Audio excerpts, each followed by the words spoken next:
Moi boas noites, señoras e señores, amigas e amigos. Aquí estamos os de sempre, aquí estamos os troveiros de Compostela, como cada venres dispostos a que vostedes, queridas señoras e señores, pasen unha velada agradable, sempre con convidados de categoría, convidados, eu diría, excepcionales. En este recén estreado mes de xuño, mes de San Xoán, pois que máis me parece que estamos en novembro, pero bueno, de todos os xeitos estamos en junio e amigas e amigos, hoy vamos a presentarles a ustedes un programa, yo diría, de los programas que marcan huella, que dejan huella, porque se da la circunstancia que acontece algo que no pasa todos los días. Hoy tenemos con nosotros a un eminente catedrático en psicología, pero sobre todo, yo diría, amigo de los amigos. Una persona que yo hace muchos años que no veía, personalmente hablo en nombre propio, que le he hecho muchas entrevistas hace más de 30 años y que hoy nos juntamos aquí, me lo acaba de no presentar, sino de alguna forma el profesor Cancio decirle, oye, hoxe ter connosco un gran personaje dentro de la universidad. Se trata del profesor don Domingo Esteban Gómez Fernández. Él es catedrático de psicología, pero es mucho más, es mucho más. Son de esas personas entrañables, de esas personas luchadoras. Repito que yo lo conocí hace más de 30 años, cuando yo estaba en Radio Nacional de España, y él venía ya con aquellas inquietudes, con aquellos anhelos, con aquellas ilusiones. Y hoy al verlo nos hemos dado un fuerte abrazo y hoy te damos, como no, querido Domingo, la bienvenida. ¡Un aplauso! Un aplauso sí. Muy merecido, muy bien, Luis. Muchas gracias. Qué buenas palabras. Muchas gracias. Me congratulo por encontrarme con estos amigos viejos y nuevos y sobre todo con esta veteranía que efectivamente recibí ese apoyo del que está haciéndose eco en este momento Luis, y en aquellos años en los que había muy pocos medios de comunicación y que eran escépticos algunos de ellos, pues efectivamente encontré en su experiencia y en su sintonía esa necesidad que teníamos en aquel momento por establecer una serie de actividades culturales, y que no cabe duda que él fue el artífice de aquellos primeros pasos que comenzamos a dar en los veranos con motivo de poner en marcha el proyecto de la Universidad Libre de Verano, y que él tanto nos ayudó a promocionar esta iniciativa. Muchas gracias. Gracias a ti, Domingo. Profesor Miguel Cancio, buenas Luis, noches. Hoy estoy con dos campeones, dos campeones aquí en virtud no de los títulos que los tienen, sino de lo que le han hecho en la vida. Esa Universidad de la Vida que decía Unamuno, y nombra Unamuno porque tenemos aquí a un salmaltino que se honra en defender a una de las glorias de España, como es don Miguel de Unamuno, y vamos a seguir defendiéndolos. Y entonces estamos aquí con dos campeones por lo que han hecho a lo largo de su vida en lo que algunos llamamos la práctica real. Aparte de los títulos, lo que se hace cada día con ese trabajo, con esa pasión, con esa ilusión, con esa fuerza. Y son dos campeones, con 56 años de actividad, que ahí sigue al pie del cañón, aún estuvimos, y además es de acero fundido, yo qué sé, es que no lo tumba ni un tifón, al pie del cañón en la radio. Ayer estuvimos todavía en Estamos Contigo, y ayer estuvimos en Estamos Contigo después de que le dieron una nueva distinción, que ya no sé cuántas van. Por supuesto, una de las más importantes, que hay que recordarlo, es la Medalla de Galicia. La que le dieron ayer es la que premia al mundo de la comunicación en un aspecto muy importante para nosotros, los que sentimos Galicia, la mejor Galicia, la Galicia del mejor patrimonio, en este caso del Caurel, y le dieron el Urogallo de Comunicación de Los Ancares. Un premio, yo creo que merece ser destacado y es un orgullo para troveiros de Compostela que un gran troveiro como es él reciba un premio merecido más, que él fue ayer a Lugo a recogerlo y como hace siempre, pues con sus palabras se ganó el auditorio, y después los que le dieron el premio pusieron de manifiesto lo justo que era que se le diese el premio a don Luis Rial. Y en segundo lugar tenemos aquí a un eminente catedrático por su currículum indiscutible, su formación después de gran esfuerzo en el bachiller en la universidad, el primer licenciado en psicología que se hace profesor, después por sus publicaciones, por sus obras, por sus estudios en Lovaina, por sus trabajos en inglés, en francés, en el campo de la psicología y en otros muchos campos, en ese sentido unamoniano de que la universidad debe de ser un poco la fuerza espiritual que defienda la mejor dignidad, como decía él, la dignidad del alma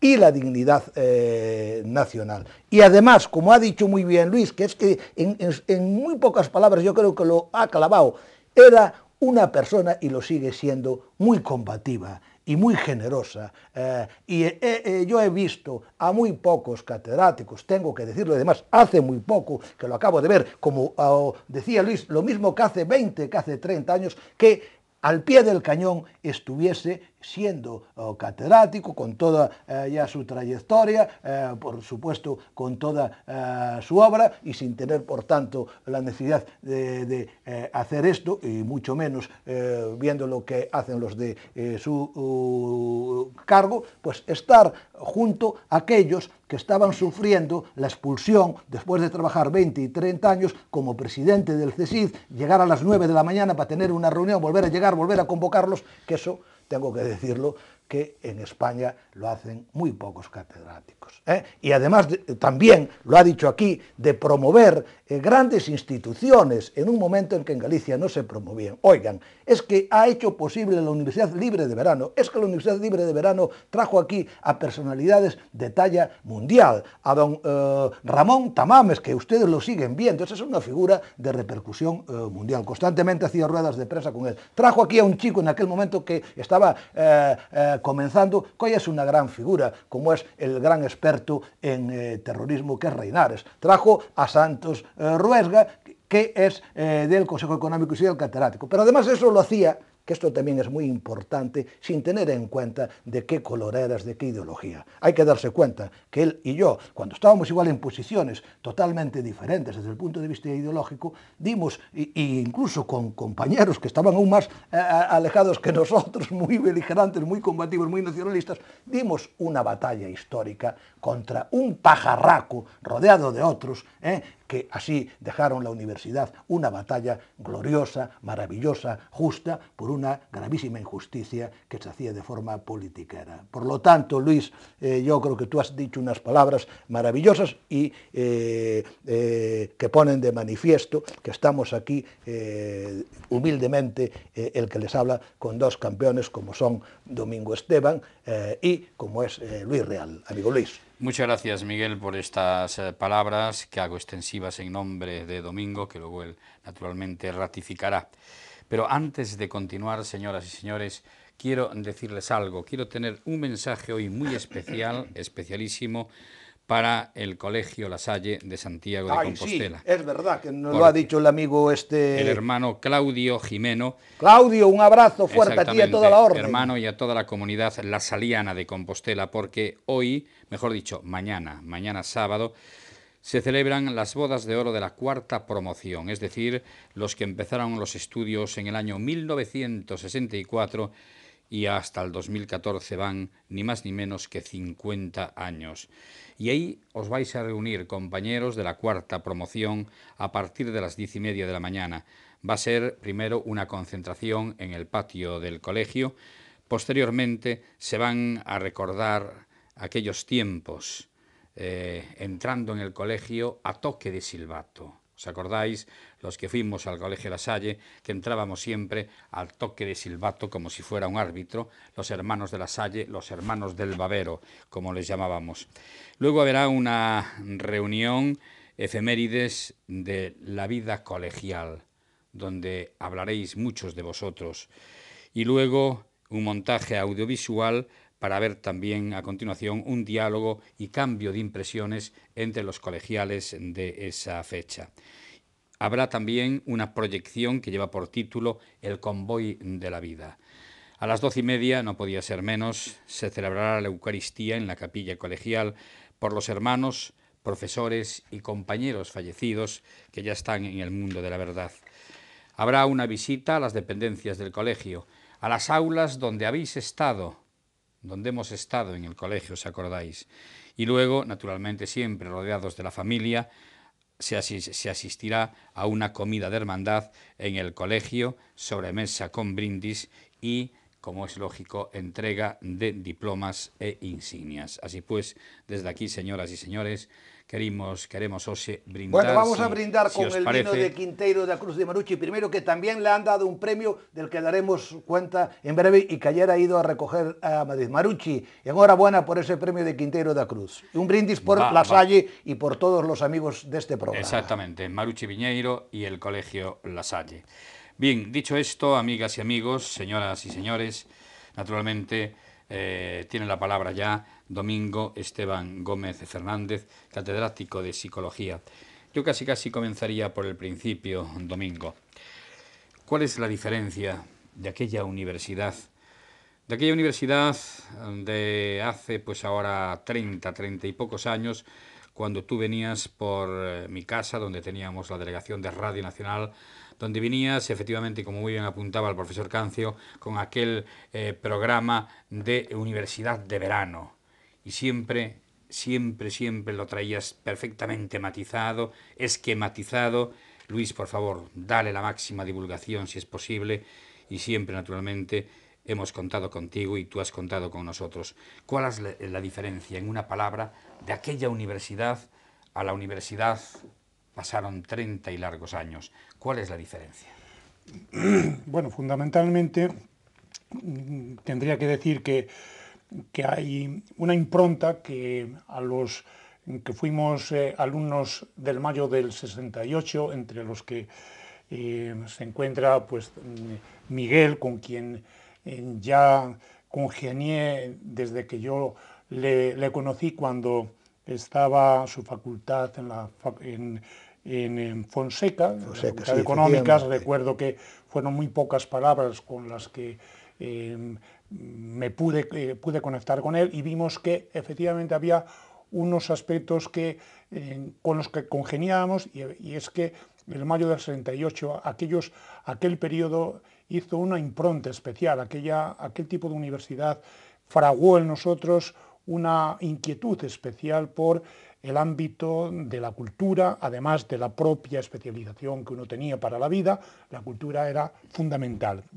Y en efecto, en aquellos años, pues las actividades culturales eran muy escasas, estaban limitadas al curso académico, y luego estaba la Universidad Menéndez de Pelayo como única institución que funcionaba en ese periodo estival, y aparte de que esta universidad dejaba mucho que desear en la selección de los temas, había habido una serie de temas un poco prohibidos, como aquellas cuestiones que hubo sobre la OTAN, que ya determinados cursos sobre ecología no se podían, o no se prohibieron, mejor dicho, porque había tradicionalmente unos cursos y en aquel año pues se prohibieron. A partir de ese momento, un grupo de profesores, entre los que yo participé, vimos que había una opción, o el silencio o buscar una alternativa por nuestros propios medios. Y fue ese el punto de partida por el cual un grupo, yo fui uno de ellos, pero evidentemente aquel trabajo fue un trabajo colectivo, entre los cuales pues también se encontraba Miguel Cancio. Hicimos Y Mari Solera. Marisolera también, y otros colectivos que nos habíamos conocido en la Universidad Internacional Menéndez Pelayo, y tuvimos una acogida en el Monasterio de Poyo, y a partir de ese epicentro, por así decir, se abrió un foro de debate, un foro de cultura, teniendo como punto de referencia la conciencia ecológica y la gestión ambiental, y a partir de ahí pues se fueron derivando otro tipo de temáticas. Y efectivamente partimos de la nada, y fue entonces cuando los medios de comunicación, y en ese caso, como ya dije antes, por tu propia sensibilidad y por tu profesionalidad, y otros colegas se interesaron por estas inquietudes que nosotros brindábamos, y que tuvieron una excelente acogida, y que durante 20 años consecutivos pues estuvimos desarrollando distintos temas. Entonces, algo sí tenía, que en la universidad de aquellos tiempos la cultura había un compromiso muy importante con, con el propio profesorado, pero sobre todo yo creo que gozábamos en aquel momento de muchísima motivación, de más motivación que en este momento, porque teníamos un marco en el cual los profesores se nos reconocían nuestros derechos, que era el decreto del régimen de profesorado, que nos servía de guía, y paulatinamente ese decreto, donde se reconocen esos derechos, paulatinamente se ha ido quedando obsoleto, y en este momento, habiendo transcurrido tantos años, pues nos encontramos sin marco, legislativo, sin marco de referencia, y la motivación se ha ido disipando. Y este es un poco el motivo, quizá, para contestar brevemente a tu pregunta, que pudiera dar alguna razón de tanto entusiasmo entonces, y que haya ido disminuyendo, porque nos encontramos con unas dificultades importantes al carecer de esa protección jurídica que necesitamos con muchísima urgencia en este momento el profesorado. Sí, bueno, yo tengo aquí un libro que es la lección inaugural que dio el catedrático Domingo Esteban Gómez en la Universidad de Santiago sobre el acoso psíquico. Saben ustedes que ahora está de máxima actualidad el maltrato, y en este sentido el profesor Domingo Gómez, el catedrático Domingo Gómez, fue el que organizó aquí varios cursos de verano, varias iniciativas, el primer foro contra el acoso, que vinieron figuras de todas las partes para hacerle frente a este problema en un momento en que esto no estaba al orden del día. Pero hay otra cuestión que un poco está vinculada emocionalmente, personalmente con nosotros. Yo he hablado aquí de dos campeones y quiero hablar aquí ahora de otros dos nuevos campeones. En este caso se trata del amigo José Luis Teófilo, que nos acaba de entregar otros dos nuevos libros: O pasado nunca pasa, de Orense, otra gran publicación, el libro Los peregrinos del fútbol, del Compostela, y aquel otro trabajo de Ediciones Teófilo sobre el Día de las Letras Galegas que se le dio este año a José Díaz Castro. Y el otro campeón es el que está en el cielo, que es José Luis Mari Solera. Y yo por eso quería plantearle esto, porque es algo que se nos pregunta, que yo lo viví con Licho, y en este caso nada más y nada menos que Licho era médico, doctor y catedrático, y estaba viviendo todos los días, todas las semanas, porque él trabajaba en un centro de geriatría con 150 personas, muchas de ellas que estaban ya en una situación límite, y por tanto tenía que hacer frente a este problema. Y en este sentido, el profesor Gómez, el catedrático Domingo Esteban Gómez, ha trabajado en uno de los centros más importantes del mundo, que es el Hospital de Tampa, dedicado a los veteranos de la guerra americanos. Cuando hablo de los veteranos americanos, hablo de la institución más importante en los Estados Unidos, la más protegida, porque los americanos se dan cuenta que el ejército, el hard power, es una pieza fundamental para defender la seguridad democrática. Lo estamos viendo ahora con Obama, que no lo hace y está teniendo problemas incluso con el ejército. Y él allí estuvo tratando algo que es muy importante para la sociedad en general: cómo dar las malas noticias a las diferentes personas, a los diferentes colectivos. Las malas noticias después de una catástrofe, de un choque traumático, las malas noticias después de una enfermedad gravísima, como son los enfermos de oncología de cáncer o cualquier otra que ya son irreversibles. Y entonces, en este sentido, yo lo que te quería preguntar, ¿qué es lo que has trabajado? ¿Cómo ves esto? Porque yo con Licho lo hablábamos y él me decía, pues yo no quiero que me digan, me decía él, que me voy a morir. Aunque sea de verdad, y él lo sabía, pues no quiero, porque si no, no tengo ilusión. Y efectivamente, ya ven ustedes, queridos amigos, que nos están tan amablemente escuchando y siguiendo, y que me siguen preguntando por las calles, que él estuvo hasta el pie del cañón, hasta el último día. Es decir, estuvo aquí el viernes, después el sábado le hicimos el homenaje y se nos moría el martes. Por lo tanto, este problema que tú has tratado y que sigues tratando, que has celebrado jornadas y que has promovido iniciativas, ¿cómo dar las malas noticias? ¿Cómo se enfrenta este problema, amigo Domingo? Bueno, efectivamente, en este hospital con los que me correspondió trabajar era en 1989, fueron con los veteranos de la guerra de Corea, ya muy mayores, y los de la guerra de Vietnam, y efectivamente se abrió una línea de investigación que cuando llegué a España pues no tenía mucho futuro, es cómo transmitir las malas noticias, pero aquí en el 89 era un aspecto que no tenía mucho sentido. Pero hace unos cuantos años esto lo volvimos a plantear y efectivamente tuvo una gran aceptación del Servicio de Cardiología y Oncología aquí del Hospital Universitario, y ya hemos celebrado 2 cursos consecutivos sobre esta temática. Y bueno, contestando a tu pregunta, hay, por así decir, como 2 grandes líneas para dar contestación a esa cuestión planteada. Hay una línea que llamamos de carácter anglosajón y otra de carácter más latino. La línea anglosajona es parte del hecho de que a las personas hay que decirles la verdad independientemente del daño que se le pudiera hacer, porque se entiende que la persona afectada tiene que digamos, distribuir y ser responsable de su propio destino. Y entonces ello, pues bueno, tiene unas ventajas e inconvenientes a título personal y luego también a título de lo que ahí se deriva con respecto a las herencias y aspectos de esta naturaleza. Y la línea latina tiene otro, digamos, un ámbito como más paternalista, y entonces opta por lo que se llama la conspiración del silencio. Por si acaso le puede perjudicar, pues vamos a seleccionar lo que se le puede decir y hasta dónde se le puede decir, pero normalmente las habilidades intelectuales es verdad que con el tiempo se pierden y en esa situación límite pues algunas quedan disminuidas, pero todos sabemos que la persona en estado terminal se da cuenta del nivel de deterioro que tiene y siempre nos pregunta a veces, ¿pero esto es de verdad lo que me estás diciendo?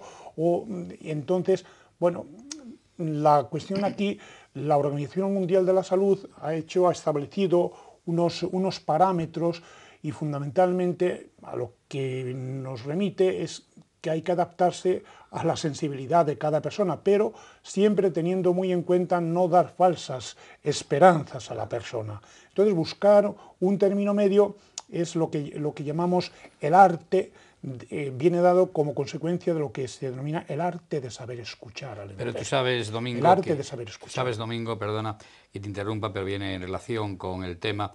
A nivel de profanos, tú sabes, yo, por ejemplo, me pasó hace ahora 20 días, cuando fallecía nuestro compañero y colaborador Javier López Pestoni. Yo lo primero que le pregunté a sus hijas es, oye, ¿y vosotros sabéis si él se dio cuenta que se moría? ¿Cómo fue la muerte? Es decir, sufrió, es la pregunta clásica, característica a nivel de profano. ¿Se dio cuenta de que él se moría? Sí, bueno, efectivamente esto, ¿y qué te contestaron ellas? Pues me contestaron que no sabía, que no se enteró. Claro, y efectivamente volvemos un poco a la cuestión que señalaba yo anteriormente, es la sensibilidad de cada uno. En aquel caso al que yo me remití, donde yo aprendí y me sensibilicé por estas cuestiones, a los soldados, sin embargo, ya les advertían con toda claridad y les preparaban, y ellos sabían el riesgo que corrían, y entonces las terapias que nosotros les hacíamos allí era lo que se llamaban terapias in vivo, y teníamos que ir con muchísima precaución porque en un momento dado de la terapia aquellos hombres comenzaban a saltar y comenzaban a pelearse, intentar, y calma, que esto es una terapia. Y entonces en aquel caso el modelo anglosajón, el que funciona es decirles, o sea, estas personas morían sabiendo que... ¿Y tú eres partidario de que decirle al paciente la verdad? Volvería a decir, las diferencias individuales hay que tenerlas muy en cuenta, y en el caso que nos señala Miguel del amigo Licho, él ya ponía los frenos de que en su caso lo que prefería pues era ese tipo de tratamiento, y entonces... Lo que dice él, yo creo que son dos cuestiones importantes y que además tienen, ojo, efectos jurídicos, porque después pueden pedírseles, digamos, responsabilidades. Lo primero es, hay una verdad, por tanto, la verdad es lo que debe de prevalecer ahora. ¿Cómo se debe de transmitir esa verdad? Entonces, hay que jugar de tal manera que sin vulnerar el cumplimiento del respeto a la verdad se pueda ir modulando, como él decía, teniendo en cuenta la personalidad, las condiciones de la gente que tenemos enfrente. Él ha señalado dos culturas. Es muy importante lo que ha señalado. La primera, la cultura anglosajona, la cultura protestante, la palabra dada. Para ellos es fundamental. La cultura más latina, que seríamos la de influencia cristiana o no cristiana, donde ya la palabra no tiene tanta importancia. Lo ha dicho muy bien. Entonces, ¿qué es lo que hace la ciencia? La ciencia siempre va, en virtud de lo que estudia, adaptándose, teniendo en cuenta lo que tiene enfrente. Y entonces la ciencia va diciendo, bueno, siendo esta la verdad, tenemos que saber gestionarla para que cause el menor daño sin que nosotros pongamos en cuestión nuestra responsabilidad de ser, digamos, cumplidores deontológicamente de lo que es el diagnóstico. Entonces yo creo que, claro, eso requiere pues esa terapia que se va, como ha dicho él, haciendo en virtud de los casos clínicos. Tiene que haber, de todas maneras, si se me permite, un profesional que administre este tipo de sabiduría, y es por lo que la presencia del psicólogo, y aquí en oncología, pues afortunadamente... La gran fuerza de la psicología. Y ocurre en oncología, y está ocurriendo ahora en estos problemas importantes de oftalmología, que le dicen, usted tiene glaucoma y se va a quedar ciego. Y claro, eso puede generar una desesperación en la persona. Hay que saber decir las cosas. Vamos a hacer un pequeño paréntesis, pausa publicitaria, y estamos de nuevo con ustedes en unos instantes. Queda Fonseca, triste y llorosa, queda la universidad.